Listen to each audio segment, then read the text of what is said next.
किसान एकता, किसान मजदूर एकता, किसान मजदूर एकता, किसान एकता। बोलिए यहाँ जमीन नहीं रहेगा तो ये हवाई अड्डा पर चढ़ करके लैंड करेंगे वो प्रोफेसर साहब, तो उनके लैंड से क्या हम लोगों को भोजन मिल जाएगा?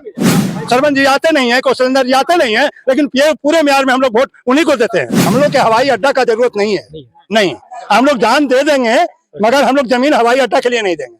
किसान एकता जिंदाबाद, जिंदाबाद। अभी हमारी मौजूदगी नालंदा जिले के राजगीर से करीब 5 किलोमीटर की दूरी पे एक गांव है म्यार पंचायत म्यार प्रखंड राजगीर में इस वक्त मौजूद है। और ये सड़कों पे तमाम लोग जो इकट्ठा आप हमारे कैमरे में विजुअल में देख रहे होंगे, तमाम युवा साथी चचा लोग हैं, कुछ बुजुर्ग लोग हैं। उन लोगों से जानने का प्रयास करेंगे कि आखिर इतनी रात्रि में ये लोग सड़कों पे क्यों उतर आए हैं। खास करके इन लोगों से जानने का प्रयास करेंगे। हम लोगों के पास कॉल आया कि म्यार गांव में बहुत सारे लोग एक साथ सड़कों पे उतर आए हैं। तो इन लोगों से जानने का प्रयास करेंगे कि आखिर क्या कारण है चाचा, आपके गांव में एक साथ इतना इकट्ठा भीड़ में क्या कुछ बात है, क्या हुआ है आपके गांव? हमारे गांव के जमीन म्यार गांव का जमीन अधिग्रहण किया गया है, चिन्हित किया गया है हवाई अड्डे के लिए। हम लोग हवाई अड्डे के लिए हम लोग विरोध में हैं। ये तो बहुत खुशी की बात है। नहीं सर, हम लोग का जो पूरा गांव का जीवन, जिसको खेती बाड़ी है, जिसको नहीं भी है, पूरा जन मजदूर जितना भी किसान मजदूर है सब इसी खेती पर कमा खा के निर्भर है। और जिसका जो भी बनता है खेती बाड़ी करके जीविका अर्जन करता है। देख रहे हैं हमारे यहाँ जो जल स्रोत का जो खजाना है, इस खजाने में जल स्रोत रहता है जिसके सहारे गाँव में पानी मिलता है, खंडे बाड़ी में बोरिंग वोरिंग से जीविका का साधन बनता है। अगर ये हमारे पास नहीं रहेगा तो हम लोग क्या करेंगे? हम लोग के हवाई अड्डा का जरूरत नहीं है, नहीं, हम लोग जान दे देंगे मगर हम लोग जमीन हवाई अड्डा के लिए नहीं देंगे। किसान एकता जिंदाबाद, जिंदाबाद। मेरा नाम रामानंद सिंह हुआ। आप लोगों से जमीन के बदले सरकार अगर आप लोगों से रिक्वेस्ट करे जमीन के बदले में आप लोगों को मुआवजा दिया जाए, जॉब दिया जाए, तो क्या आप लोग? नहीं सर, हम लोग को कुछ नहीं चाहिए। हम लोग जॉब से नहीं जिएंगे। हम लोग क्या, हम कोई आदमी 10% जी लेगा। हमारे गांव में जितना भूमिहीन लोग है, जन मजदूर है, हमारे यहाँ 500 का अर्जन है, मजदूर है, वो मजदूर इसी से कमाता खाता है और इसी पर निर्भर है। क्योंकि भट्ठा में कमाने वाला भी आदमी आके गांव में कमा करके सालों महीना का खर्ची जमा करके तब कहीं बाहर जाता है। मतलब धनहर गांव? हाँ, धनहर गांव है। हम लोग के पैदा पर्वत इसी से निर्भर है, खेती पर हम लोग निर्भर हैं। खेती से हम लोग जी रहे हैं, बाल बच्चा उसी से पढ़ा रहे हैं, लिखा रहे हैं, खा रहे हैं, सब जनता जीवित है उससे। हम लोग के हवाई अड्डा से कोई फायदा नहीं है। अगर किसान के लिए अगर सरकार अगर कोई फैक्ट्री लगाता 150 एकड़ में, तो हम लोग जमीन देने के लिए तैयार थे कि गांव के लोग जीविका इससे कुछ, हमारे गांव के भी लोग कमाएगा, उसमें कुछ खाएगा, रोजगार मिलेगा। लेकिन ये जो विरोध हम लोग के काम कर रहा है सरकार, और जो हम लोग के जो पंचायत से जो हम लोग प्रखंड से चुन के जिला से भेजे हैं प्रतिनिधि वगैरह भी, तो अपना जब उनका खास जमीन कहीं जाने का रहता है रिश्तेदार का, तब उस पर अंगा लगा के रोक लगवा देते हैं। लेकिन हम लोग के जमीन पर म्यार में कोई बोलने वाला नहीं है। सरपंच जी आते नहीं है, कौशलेंद्र जी आते नहीं है, लेकिन पूरे म्यार में हम लोग वोट उन्हीं को देते हैं। क्योंकि एक हम बीजेपी के सदस्य हैं, कार्यकर्ता एक हैं, लेकिन फिर भी गठबंधन में हम लोग उन्हीं को वोट देते हैं। लेकिन आज तक एक पैसा का वैल्यू म्यार वाला को नहीं देते हैं, नहीं देते हैं। अगर देते तो इस चीज को कोई जरूरी है कि म्यार में जो 50 किलोमीटर के अंदर में पटना में हवाई अड्डा है, नेशनल राष्ट्रीय हवाई अड्डा, फिर गया में भी है, दोनों हवाई अड्डा इतना नजदीक में क्या प्रावधान है? कोई नगर है यहाँ? यूनिवर्सिटी बनाया राजगीर में सर, यूनिवर्सिटी बन गया। यूनिवर्सिटी तो हमारा नालंदा में पहले बड़े बड़े जो प्रोफेसर लोग हैं वो डायरेक्ट यहाँ लैंड करेंगे, लोगों को पढ़ाएंगे। आज नहीं सर, हमारे नालंदा में जो धरोहर अभी है खंडहर के रूप में, आज नहीं, बहुत 1400-1500 साल पुराना है खंडहर जो बना। उसके एरिया के वजह से यहाँ पर अब्दुल कलाम का देन है कि कम से कम यहाँ है जो कि एक विश्वविद्यालय का निर्माण कराए, वहां तक सक्षम है। जितना भी हमारे पंचायत से ठेरा मोरा, हिंदूपुर, नीमा, भड़ौना जितना भी है सब पीटीसी हमारे पंचायत में बना हुआ है। स्टेडियम पंचायत में बना हुआ है। समझिए कि कुछ अंश होगा जो कि कम से कम की विश्वविद्यालय में भी गया हुआ है। तो हम लोग सारा जमीन यही दे दें, सरकारें को दे दें, हम लोग लंगा होकर के अनबिना मर जाए। हम लोग का एक ही उद्देश्य है गाँव में कि हम लोग के सबके मार करके जान मार दे, आय करवा सारा जमीन ले ले, हम लोग नहीं बचेंगे। और चचा हैं, लोगों से जानने का प्रयास करेंगे। क्या चचा आपके गांव में विकास होता है कुछ? अच्छा, क्या लगता है आप लोग अपने गांव में विकास को क्यों रोकना चाहते हैं? कुछ लोग विकास होना के लिए अपनी आंखों से देखना चाहते हैं। भाई हमारे गांव में एयरपोर्ट, आपके गांव का नाम पहले से ही है, हमको एयरपोर्ट बनने से शायद और लोगों तक नाम पहुंच जाए। हम लोग का एयरपोर्ट को लेना नहीं है, एयरपोर्ट नहीं लेना है। हम लोग जान दे देंगे, लेकिन जमीन नहीं देंगे। ये तो जीत हो गया। नहीं, जीत कैसे होगा? उसी से जीना मरना है तो जीत का कौन सवाल है? यही खेती से ही जीना और मरना है? हाँ यही कोई और साधन नहीं? कोई साधन नहीं हम लोग का कोई नहीं। विकल्प नहीं? कोई खेती के विकल्प अलावा? नहीं, कुछ नहीं क्या है। लगता है खेती ही आप लोगों का विकल्प है?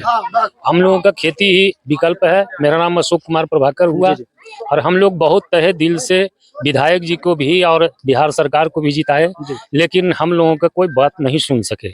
आखिर अंत में सुनते सर तो इस जगह पर आ जाता ये हवाई अड्डा नहीं आता, जबकि सारे तरह का विकास इस जगह पर हो गया है। अब हवाई अड्डा घर के तो नजदीक वही से तो एगो ही बाकी था आया चाचा, था। एयरपोर्ट नहीं, बाकी नहीं, था इसी जगह राजगीर में पर यही सारा विकास यहीं पर लिखा हुआ है सर। हैं? हम लोग बहुत बढ़िया से क्या बोले? तो ये तरह की बात है।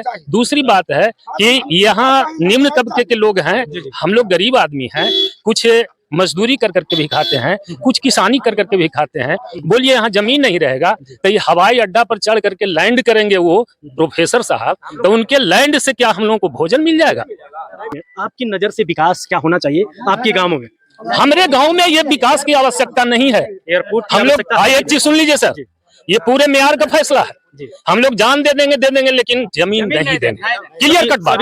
सभी लोग पूरे मेयार का ये है, सहमति में ला लो। पूरा फैसला है यहाँ का, इसमें दो मत नहीं। हमारे प्रतिनिधि जी अच्छा, म्यार के मुखिया जी। म्यार पंचायत के और सर, आपके गांव में एयरपोर्ट बनाने का फैसला किया गया है, आपका शुभ नाम जान सकते हैं? अरुण कुमार है जी।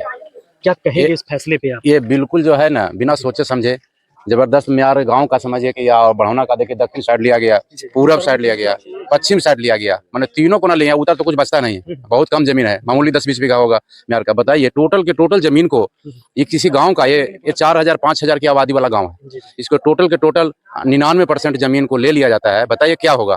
देखते हैं आबादी जितना भी है, किसान है, उसके बाद मजदूर वर्ग के होते हैं, चाहे जे भी गांव में जितना भी समाज के होते हैं सभी इसी पर जिंदा है ना। इसके अलावा कहीं कुछ यहाँ पर व्यापार त्यापार का कुछ होता नहीं, सब इन्हीं का जीव को उपार्जन करते हैं। या खेती है जिनको भी और ना खेती है जो भी इसी से जीवन व्यतीत कर रहे हैं। बताइए ये कोई सोच नहीं होना चाहिए? सरकार को भी यहाँ की मांग है या सोच है, इसको भी समाज के काम करना चाहिए। यहाँ का मांग क्या है? आप तो यहाँ के प्रतिनिधि हैं, यहाँ के प्रतिनिधित्व करते हैं जो मुखिया के तौर पे। मांग है कि जमीन जो है, जमीन ये लोग उपजाऊ जमीन है, हम लोग उसी पर है जे 100% का 100% आदमी उसी पर है जे गांव में जो रहते हैं या गांव के हैं उसी पर निर्भर है। वही खान पीन सब चीज उसी पर निर्भर है। गरीबों का पढ़ाई लिखाई। क्या लगता है किसान का बेटा डॉक्टर नहीं बने, पढ़ा लिखा नहीं है, किसान का बेटा खेती ही करे? ना खेती कर रहे हैं, पढ़ाई लिखा तो यहाँ से हो ही रहा था ना, अपने बाल बच्चे को भी पढ़ा रहे हैं। जिसको 5 बीघा खेती है, बताइए इसी पर से कर करके कमा करके बाल बच्चा को पढ़ाते हैं, उनके भरण पोषण होता है। बताइए आज जो यहाँ जो टोटल बाहरी इनकम है नहीं, कुल खेती पर निर्भर है। यहाँ 100% के 100% आदमी इसी पर निर्भर करते हैं। कुछ मामूली जो बिजनेस उन्नस या जो भी नौकरी करते हैं, ये चलते जमीन यहाँ पर नहीं ले जाना चाहिए, उपजाऊ जमीन है। हम सबों को क्या विकास हो सकता है जब हम टोटल मजदूर हैं, किसान हैं, सालों भर का किसी भी तरह से मेहनत करके मजदूरी कर करके और गल्ला उजाते हैं, उससे भरण पोषण करते हैं, बाल बच्चों को लिखाते पढ़ाते हैं। क्या वो मनो कौन सा बिजनेस करते हैं कि हम एरोप्लेन से उड़ करके अमेरिका जाएंगे, बम्बई जाएंगे, कलकत्ता जाएंगे? मनो वो भी अगर चढ़ना चाहेंगे तो 2-4 साल हम लोग सारे बाल बच्चा मिल कर करके मेहनत कर करके अब बचावेंगे कुछ तो एक आध परिवार हो सकता है चाह करके शौक पूरा करें। तो उससे हमको क्या फायदा हो सकता है? कोई फायदा नहीं हो सकता। हाँ, हम कोई बिजनेसमैन होते, हमारा संपर्क देश विदेश से होता, हम लोग कुछ वैसे रोजगार वाले होते ताकि मनो उससे हमको लाभ होता, फायदा होता। लेकिन इससे तो हमारा सीधे तौर पे ये सरकार का जो है, ये जो सरकार का निर्णय है ये उपयुक्त नहीं है, बिल्कुल अनुपयुक्त है और इससे हम लोग मनो सहेंगे नहीं। इसके लिए हम लोग को जो भी कुर्बानियां देना पड़े हम लोग सब करने को तैयार है। अच्छा, सरकार का जब मन हो जाता है कोई भी चीजों को तो किसी भी विधि से बहुत सारा तंत्र है, आप लोग भली भांति हम लोग का बस एक ही सोच है कि ये हमारा जमीन जाएगी तो हम लोग बस जीवन दे देंगे, जीवन दे देंगे। इसके अलावे और किसी प्रकार का लोभ प्रलोभन हम लोग के पास नहीं है। जी बताइए। सबसे पहले मनीष कुमार हुआ। सबसे पहले तो राजधानी एक्सप्रेस न्यूज को धन्यवाद जो कि गांव से शहर तक हैं। आप मेरी बातों को आप भली भांति इस ग्रामीण जनता और किसान भाई से और मजदूर भाई से अभी तक जो आपको मिला, आप इससे भली भांति समझ गए होंगे कि यहाँ के लोग का जीवन यापन इसी कृषि पर निर्भर है। दूसरी बात है कि गर्मी में जल स्रोत मेरा जो है यहाँ का एकदम जो वाटर लेवल है वो बिलो 300-400 किलोमीटर 300 मीटर 400 मीटर नीचे चला जाता है, मीटर में जाता है, फीट छोड़ दीजिए। यानी पानी तो पीने के लिए पानी की पीने की समस्या हो जाती है। हमारा जो बरसात का समय है, जो जल संचय का है, जो जल स्रोत है, यही रास्ता है। मैं चाहूंगा कि इसके लिए हम लोग अपना कुर्बानी देने के लिए सरकार को तैयार हैं। और जहां तक आपने क्वेश्चन किया कि क्या आप बच्चे को पढ़ाना लिखाना नहीं चाहते हैं, तो आपको जानकारी के लिए मैं बता दूं कि यहाँ पर कई किसान ऐसे हैं कि इसी जमीन से कमाकर अपने बच्चों को दरोगा बनाए हैं, और एक बच्चे को नहीं, 2-2, 3-3 बच्चे यहाँ के दरोगा हैं। यहाँ से बीपीएससी टीचर बने हैं, यहाँ से कई रेलवे में हैं। वो जमीन कभी बेच के नहीं बनाए, उन्होंने जमीन में सींच के और मेहनत करके बनाया। इसलिए ये बात नहीं कि जमीन हम दे देंगे उससे हम अपने बच्चा को पढ़ा लेंगे, हम कमा के पढ़ा भी सकते हैं। इसलिए हमारी जमीन हमारी मातृभूमि है, हम इसको नहीं त्याग सकते, चाहे किसी भी सूरत में हम सरकार को नहीं दे सकते हैं। कोई भी अंतर बिल्कुल एकदम नहीं, कोई नहीं। पूरा मन बना लिए हैं आप लोग। इस मना लिए ही नहीं, यहाँ पर हमारा जो आप डेमोग्राफिकल जियोग्राफिकल जो भी सर्वे आपको कराना है करा लीजिए।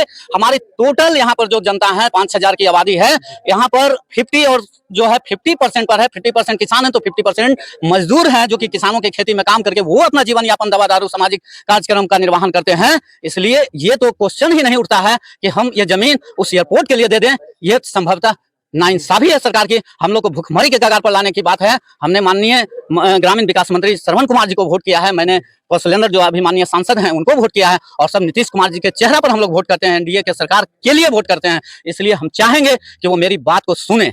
ऐसे अनसुना करके अधिकारी या पदाधिकारी एसी में बैठ के हमारा नक्शा तय नहीं कर सकते हैं। इसलिए मैं नहीं देने वाला हूं तो नहीं देने वाला हूं जमीन, चाहे इसके लिए जो होना पड़े, जो करना पड़े। धन्यवाद। अंत में पूरे गांव वाले आप लोग क्या नारा लगा रहे थे? एक साथ किसान एकता, किसान मजदूर एकता, किसान मजदूर एकता, किसान एकता, गरीब जनता। जमीन नहीं, जान दे देंगे, ऊपर जमीन नहीं देंगे, जान दे देंगे, हवाई अड्डा के लिए जमीन नहीं देंगे। तमाम लोगों से, यहाँ के क्षेत्रीय नेता, यहाँ के युवा, यहाँ के पढ़े लिखे साथियों से मैंने बात करने का प्रयास किया, इन लोगों से जानने का प्रयास किया कि आखिर आप लोग क्यों विरोध कर रहे हैं। लोग चाहते हैं कि हमारे गांव में विकास हो, लेकिन ये लोग चाहते हैं कि इस तरीके से हमें विकास की कोई जरूरत नहीं, हमारे गांव में एयरपोर्ट की कोई जरूरत नहीं। तो आप लोग क्या कुछ कहेंगे इन लोगों के बारे में, और इन लोगों ने जो फैसला किया है क्या ये जायज है? आप लोग कमेंट बॉक्स में अपनी प्रतिक्रिया जरूर शेयर करेंगे। आप देख रहे थे राजधानी एक्सप्रेस न्यूज, मैं सोनू सिंह वत्स। धन्यवाद, जय हिंद।